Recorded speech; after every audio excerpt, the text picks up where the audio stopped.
pues escondidos, ¿no? Y después tenemos a la atención a la diversidad, bueno, la integración escolar, donde nos dicen, no, pues es que estos chicos pues tienen derecho a ir a una escuela, ¿no? Y entonces generan eh, ya la atención a la diversidad, que es básicamente las escuelas de educación especial como CAMP, ¿no? Que es Centro de Atención Múltiple, se genera y nos dice que pues estas instituciones justamente van a estar diseñadas en diferentes aspectos para trabajar con estos niños. Entonces, había una escuela para personas con discapacidad y había una escuela para niños regulares, ¿no? Y después se generan las necesidades educativas especiales, donde dicen, pues es que no está tan padre porque aunque haya escuelas de educación especial, los niños regulares siguen teniendo algunas situaciones en cuanto pues cómo acceden al proceso de enseñanza-aprendizaje.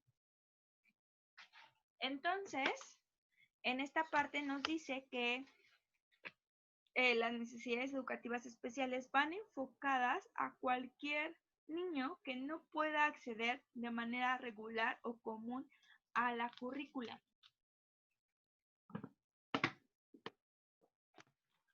Perdón, es que tenía mucha sed. Y entonces aquí nos marcan que sí, justamente va a haber necesidades hacia los niños con discapacidad, es decir, que se van a tener que adaptar a algunos métodos o sobre todo, pues sí, la metodología de la enseñanza, pero que pues también otros niños sin discapacidad pues también la requieren. Y después a nivel social, y después, perdón, en el nivel educativo, tenemos la inclusión educativa. La inclusión educativa es algo que hoy se puede escuchar mucho. No sé si ustedes ya hayan escuchado como de qué se trata o qué pasa en este sentido. Alguien que me quiera decir si ha trabajado o si ha escuchado sobre la inclusión educativa.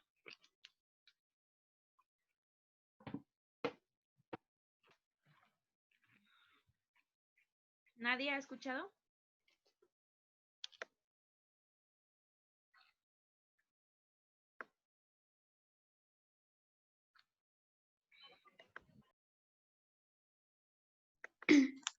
Yo bueno, no sé bien de qué trata, pero no es sobre lo que hablábamos hace, creo que 15 días, sobre que los niños ya tienen que, los tienen que incluir ya en las escuelas normales, bueno, según normales. Ok, sí, es justamente que lo que decíamos en las clases pasadas, que van a desaparecer escuelas de educación especial porque, ay, perdón chicas, porque pues al final sí se generaron escuelas para ellos, pero estamos segmentados, o sea, seguimos separados, ¿no? Aquí todos los que necesitan una educación especial y acá todos los que pueden acceder de manera común. Entonces, de lo que se trata es que estos niños que no pueden acceder de manera común a la currícula entren a escuelas regulares. ¿Por qué? Porque la inclusión no solamente es justamente que acceda a este proceso de enseñanza-aprendizaje, sino que otras habilidades se van a poner en práctica. Y hoy en día, con la pandemia, esto se ve muchísimo. ¿Qué áreas piensan, aparte de lo académico, que se están tronando ahorita que los niños no van a la escuela?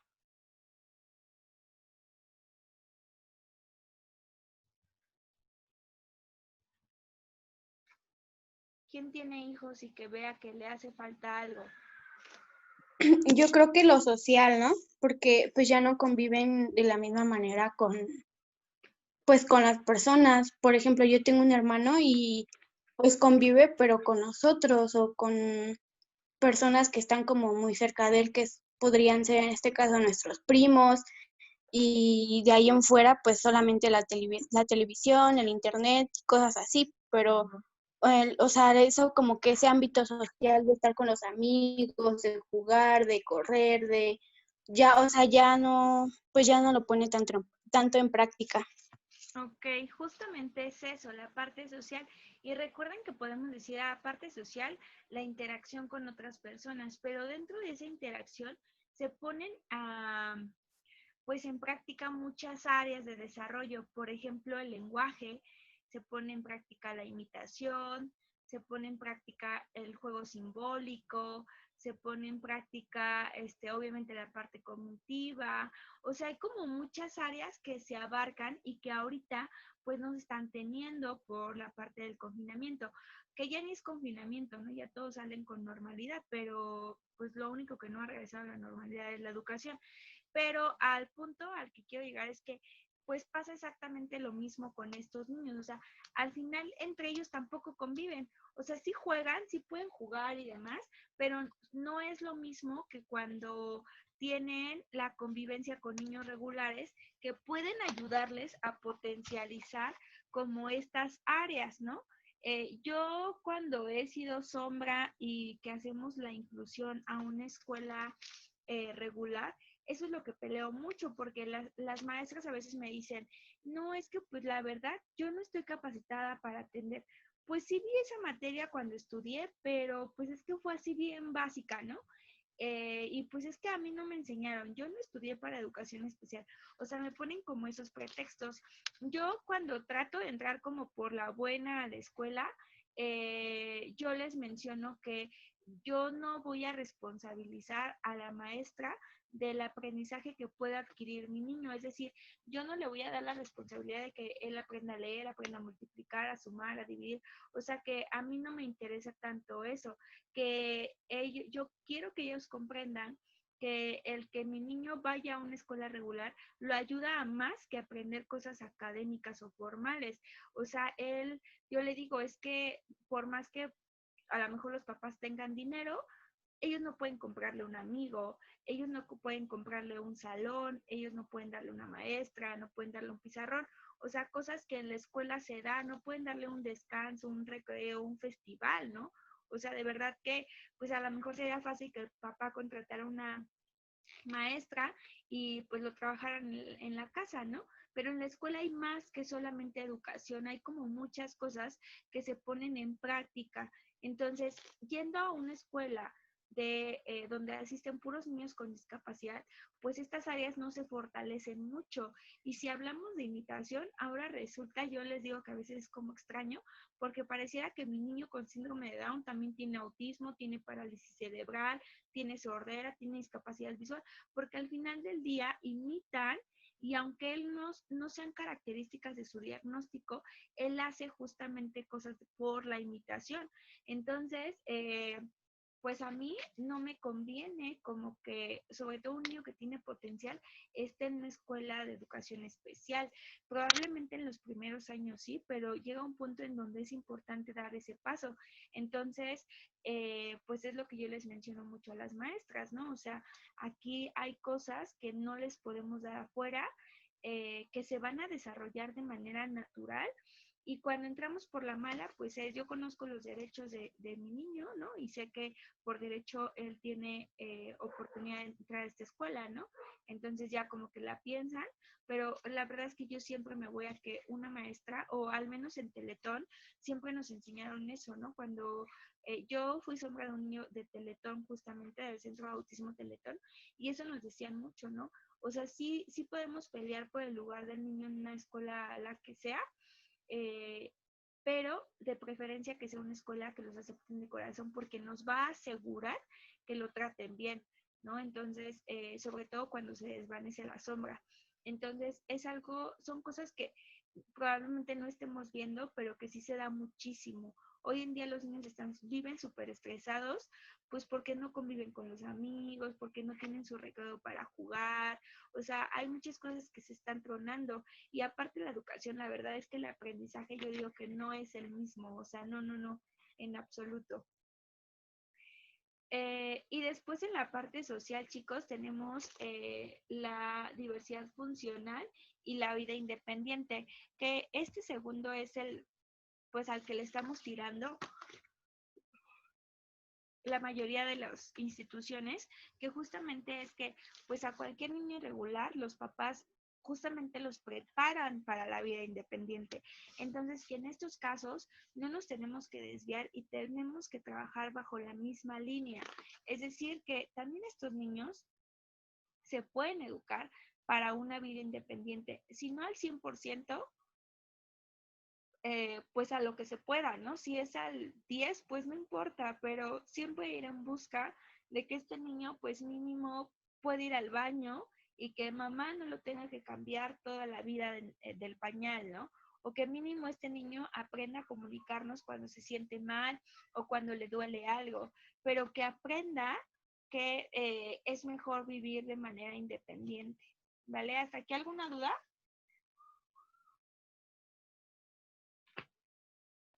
No, Ay,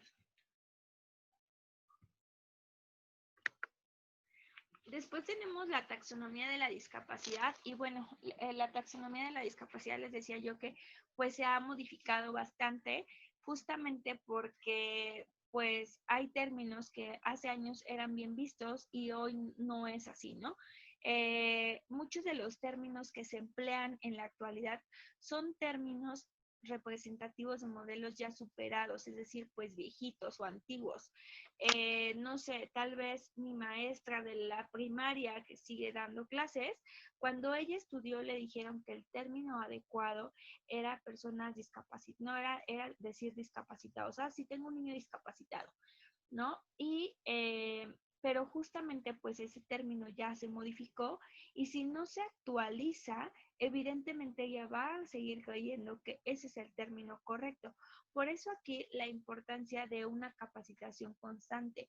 Pienso yo que sobre todo en la educación y en la parte de la psicología, la medicina y ciencias como sobre todo de la salud, que pues nunca puedes dejar de estudiar, nunca puedes darte ese lujo.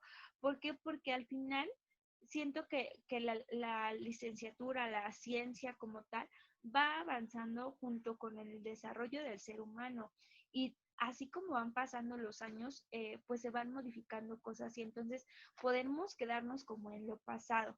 Y por eso es que es súper, súper importante que pues los especialistas y profesionales siempre estén en una capacitación constante. Yo les decía los años pasados que esto no es, yo sé que no es como barato, ¿no?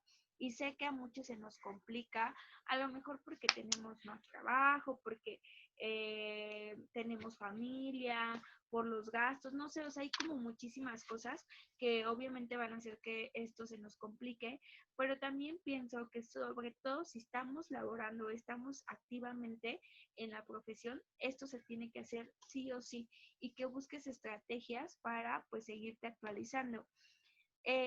Justamente porque hay un cambio o hay un progreso de modelos y formas de tratamiento, es decir, el tratamiento que se ocupaba hace, no sé, 15 años para trabajar con un niño con autismo no es el mismo que se ocupa el día de hoy.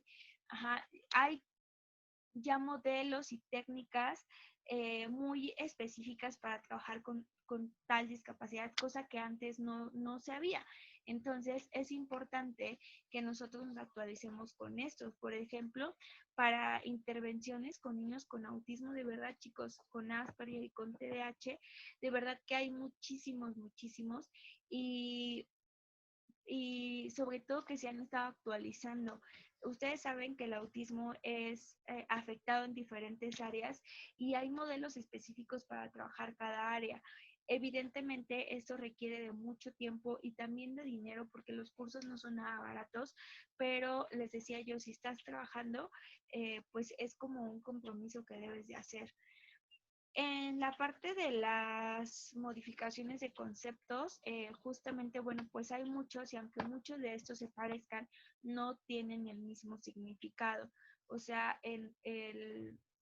sí hay muchos términos que hoy en día pueden ser ofensivos para las personas con alguna discapacidad.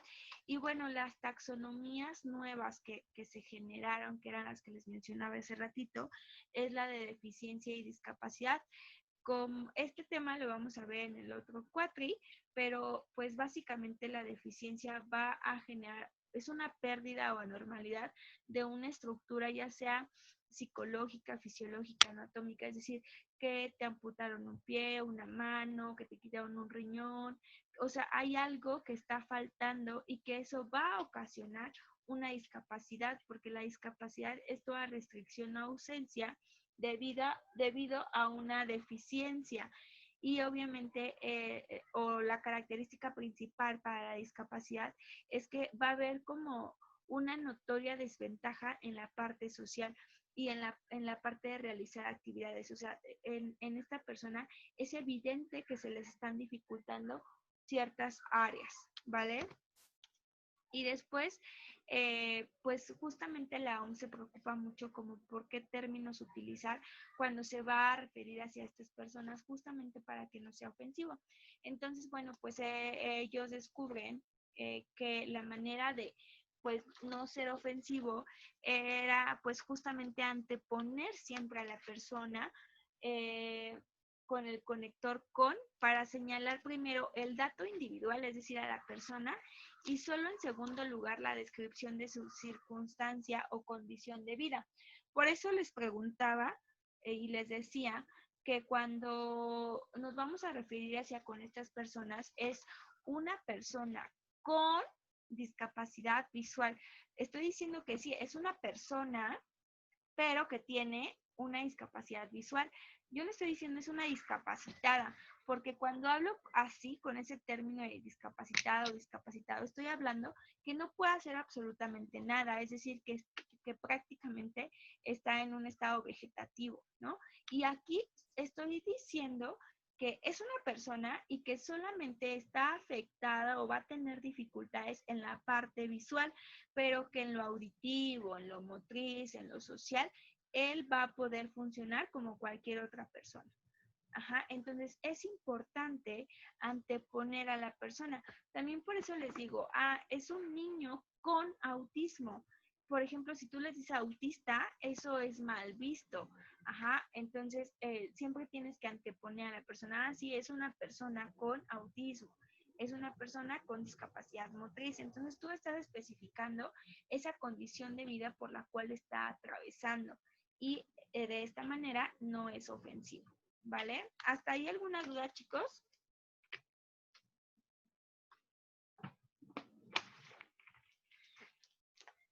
Va. Entonces, a partir de aquí, chicas, Yo, maestra. ¿sí tenían duda? Sí, yo. Bueno, Sí. es una pregunta, ¿cuáles son las principales como características de un niño con autismo? Así Ok. como las principales, así de que no sabes que tiene autismo, pero como que esas características te dan una alerta. Ok, ¿Cuáles serían los las signos de principales? alerta son que no tiene contacto visual, ¿no? O sea, es difícil que tú le hables y él te voltee a ver a los ojos. Otra característica es que es hipersensible o hiposensible. El hipersensible quiere decir que tiene más sensibilidad, ¿no? Por ejemplo, son niños que cuando escuchan la licuadora, enseguidita se van a tapar los oídos. O si escuchan los cohetes, enseguidita se van a tapar los oídos. O eso es como en la parte del oído, ¿no? Pero no sé, en la parte del tacto son niños que para nada del mundo se van a dejar cortar el cabello, ¿no? O sea, es algo que los tortura así enormemente. O que es un niño que forzosamente quiere que se le quiten los zapatos para que él pueda sentir, ¿no? El piso y y sentir como las diferentes texturas que hay. O que solamente o quiera estar desnudo porque le gusta o no le gusta sentir la ropa en su cuerpo. Ajá, en la parte del gusto, son chicos que son como, pareciera que son obsesivos a un solo alimento. Es decir, que solamente, tenía un niño que solamente comía salchichas y gelatina. No le hacían comer nada más, chicos. Entonces, si la mamá le daba otra cosa, vomitaba, ¿no? Entonces era porque tenía hipersensibilidad en la parte del gusto. O hiposensibilidad que no tienen casi. Entonces son niños que se pueden golpear y no lloran, ajá, porque no están sintiendo el dolor, ¿va? Después, ¿qué más? son niños muy rutinarios, es decir, que si la mamá siempre va por ellos a la guardería, el niño siempre va a estar acostumbrado, y si un día va el papá, él no va a poder comprender por qué esta vez fue el papá, entonces probablemente caiga en una rabieta porque está muy enojado que no fue la mamá. O que si tú tomas siempre una calle o el mismo camino para llegar a tu casa, pero ahora estuvo la feria y no pudiste pasar por ahí y tienes que entrar por otra calle, eso es algo que ellos como que no entienden, son inflexibles a estos cambios de rutina, ¿va? O que de repente su maestra se enfermó y le mandaron a la practicante, o sea, también es algo que los truena muchísimo. ¿Qué otra cosa? La ecolalia también es muy de ellos. La ecolalia es cuando son verbales, es decir, que sí hablan, pero están repitiendo todo lo que dicen. Pueden repetir y cosas sin sentido. O sea, pueden repetirte desde una frase de una película, un comercial o algo que escucharon de la mamá, pero que no tiene sentido para el contexto en el que lo están acomodando. Ajá. ¿Y qué más? Tienden a tener estereotipias. Las estereotipias son movimientos repetitivos involuntarios. Muchos de ellos tienen aleteo de brazos, es decir, que mueven las manos así muy, muy rápido, o caminan en puntitas, o parece que marchan, pero muy, muy rápido. ¿Vale? Esas son como las características más importantes del autismo. Y se da más en niños. ¿Y puede ser que solo tenga algunas o es necesario que tenga así como que todas? Ok. ¿O son dependiendo? Para el diagnóstico, nosotros o los especialistas, el psicólogo no puede diagnosticar. Podemos hacer una impresión diagnóstica que es, sí, pues cumple con casi todos los criterios, pero es importante que lo confirme el psiquiatra, ¿no? En el caso del diagnóstico hay algo que se llama DSM-5, que es un manual de trastornos, donde te establece cuántos criterios diagnósticos debe de cumplir el niño, o sea, cuántos síntomas debe de tener y por cuánto tiempo para que sea diagnosticado. En el autismo, me parece que son 3 áreas que se evalúan: la parte social, la parte de la conducta y la parte del lenguaje. Ajá.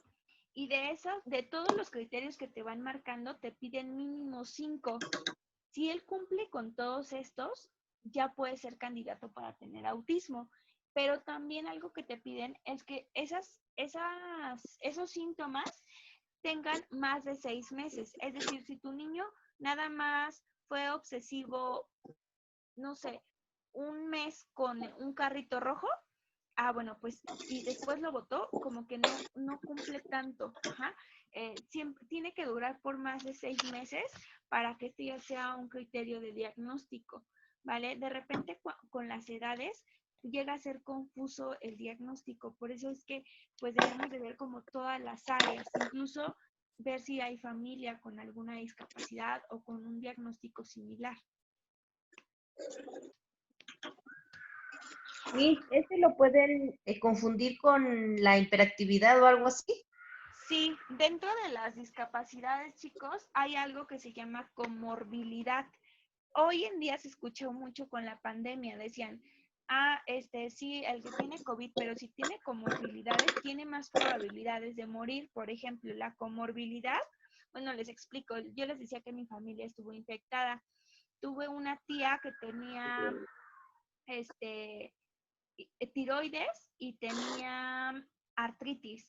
Esas eran comorbilidades del COVID, entonces que iban a afectar aún más ese diagnóstico. Mi tía, bueno, ella se murió, pero justamente porque estas comorbilidades se le empeoraron, o sea, todo se le juntó, el COVID más esto, pues murió, ¿no?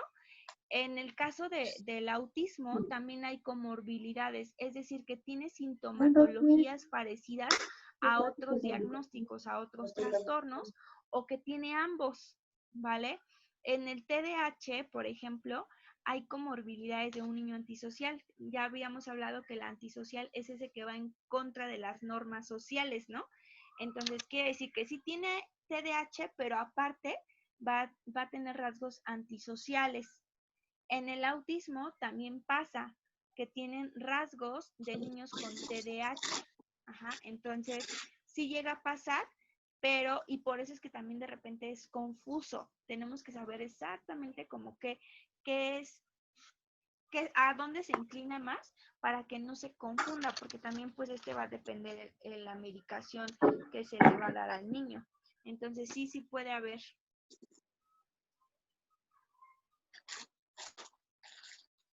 Ok. ¿Alguien más, chicas? Sí, yo maestra. Ajá. Las características de un niño con déficit de atención, ¿cuáles serían? Las características igual se dividen. En se dividen dos. Es el hiperactivo y el inatento. Sí, es el inatento, hiperactivo, impulsivo. Y en el DSM-5 te enlistan igual las características y depende en dónde gane la sintomatología, es como el diagnóstico que te dan. Es decir, todo es TDAH, pero te van a decir TDAH predominante hiperactivo. O si es trastorno por déficit de atención, pero predominante inatento. Aquí quiere decir que o es más hiperactivo o es más inatento. Y cuando te dicen combinado, nos están hablando que los dos. Pero la sintomatología que ellos pueden presentar es que son poco ordenados, ¿no? Se les olvidan muchas cosas sencillas como ponerse los zapatos o llevarse la mochila a la escuela, que interrumpen y no esperan turnos, que actúan como si un motor, o sea, como si trajeran un motor todo el tiempo, ¿no? Son niños que difícilmente los vas a cansar. Son niños que no saben ubicarse en el contexto en el que están, es decir, no sé, tú desde chiquito vas a una iglesia y le dices a tu hijo, es que aquí debes de guardar silencio, ¿no? No puedes estar corriendo, pero estos niños les va a valer en donde estén, o sea, si estén en un sepelio, ellos no, o sea, no saben ubicarse, ¿no? Yo tengo un sobrino con TDAH, en noviembre del año pasado falleció mi abuelito, y entonces mis demás sobrinos, a pesar de que eran más chicos, ellos comprendían que a lo mejor sí podían jugar, pero no era momento como para hacer ruido, para entrar corriendo a donde estaba el cuerpo de mi abuelito. Lloraron, ¿no? O sea, cuando nos tocó despedirnos porque nos dijeron que estaba agonizando, ellos lloraron, se despidieron, o sea, hicieron como todo el ritual.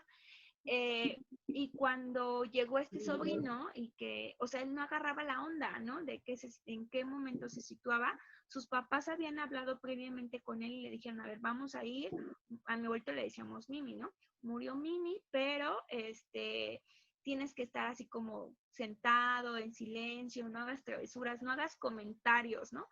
Y pues no, o sea, él no comprendía, ¿no? Él nos veía llorar y nos decía, ¿por qué lloran?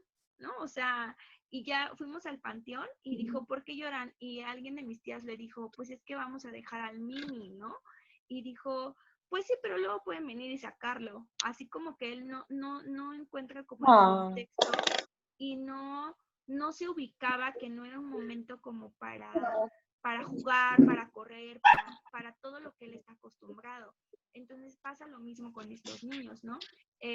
No se ubican en el contexto, llegan a ser como niños agresivos, pero no porque quieran hacer daño, sino porque no controlan como ese movimiento excesivo que tienen y entonces pues sin querer llegan a pegar o son muy bruscos.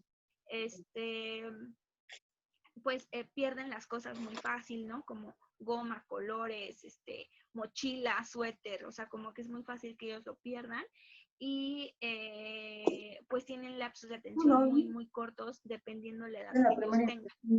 Esas son como características, pues básicas de ellos. Ay, ya, gracias, maestra. Vale, de todas maneras. Maestra, Ajá. ay, Sí, dime. ¿eso sí lo puede diagnosticar un psicólogo? Sí, El trastorno de... sí se puede, pero es que todo es bajo una impresión diagnóstica. Es decir, nosotros hacemos pruebas, bueno, en mi caso, que yo tengo muchos pacientes con TDAH y autismo, yo hago pruebas, hago entrevistas, hago la batería de pruebas y hago observación directa. Con eso yo veo como si entra o no, pero por ejemplo, ya para el dictamen final yo no lo puedo hacer, entonces lo tengo que canalizar con un psiquiatra y ese psiquiatra ya nos dice, ah, sí, sí tiene, y entonces él es el que medica. Esa es como la diferencia, que ellos van a medicar. Entonces, yo, o sea, de verdad nunca le he fallado, o sea, siempre que yo le digo al papá, sí, tiene esto, parece que tiene esto, pero es importante que lo corroboremos, pues siempre sale que sí, o sea, hay como cosas muy evidentes, pero de todas maneras, el oficial es un psiquiatra.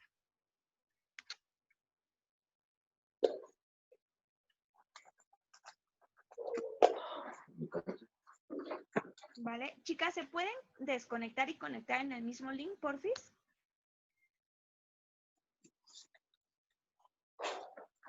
Creo